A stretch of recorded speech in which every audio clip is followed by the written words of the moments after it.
A Turquia teve um dia de manifestações marcadas pela dor e pela revolta. Foram enterradas as vítimas do ataque terrorista de sábado, o maior da história do país. Quem traz as informações é a correspondente Gisele Garcia. Em Ankara, onde aconteceu o atentado, dezenas de pessoas usaram rosas vermelhas para homenagear as vítimas. Em outra manifestação na capital turca, estudantes universitários pediram paz. Em várias cidades turcas, os funerais das vítimas se transformaram em manifestações contra o governo.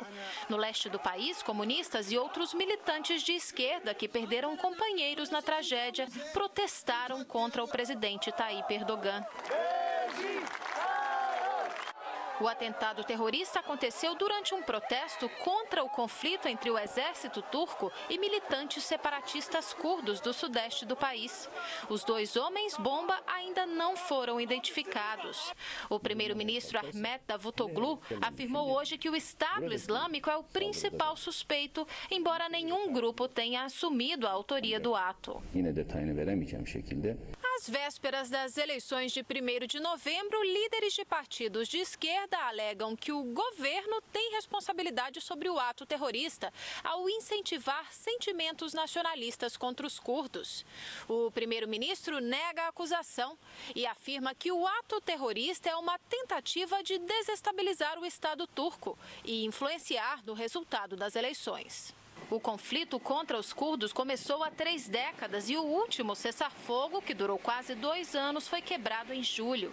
No sábado e no domingo, tropas do exército turco avançaram sobre militantes do Partido dos Trabalhadores do Kurdistão, que lidera a luta armada no sudeste do país. Líderes do partido anunciaram que não vão responder aos ataques até que o processo eleitoral seja concluído no país. Vamos conversar com o Emir Sader, que está no Rio de Janeiro. Emir, boa noite. Por que o confronto ou os confrontos entre o governo turco e os curdos voltaram com tanta intensidade? Boa noite.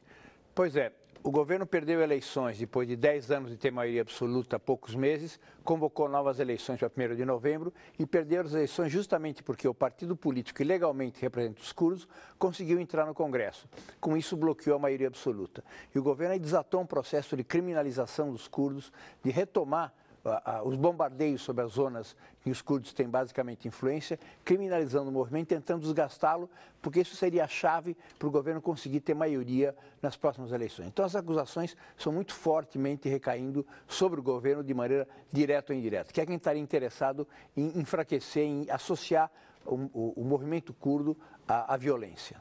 Emir, quais as relações entre o governo turco e o Estado Islâmico? Pois é, alguma coisa que nunca se esclareceu.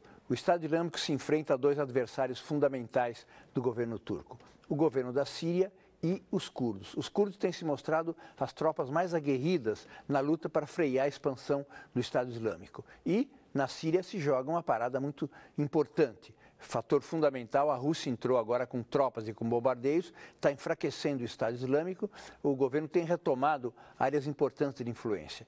Então nunca ficou clara a ideia das relações entre os dois. Provavelmente há formas de convivência, de conivência entre os dois, há pelo menos interesses convergentes de lutar contra o governo sírio e contra os curdos. Daí as acusações de suspeição graves sobre que seja o Estado Islâmico e, de alguma maneira, insuflados pelo próprio governo da Turquia. Emir, muito obrigada. Boa noite para você.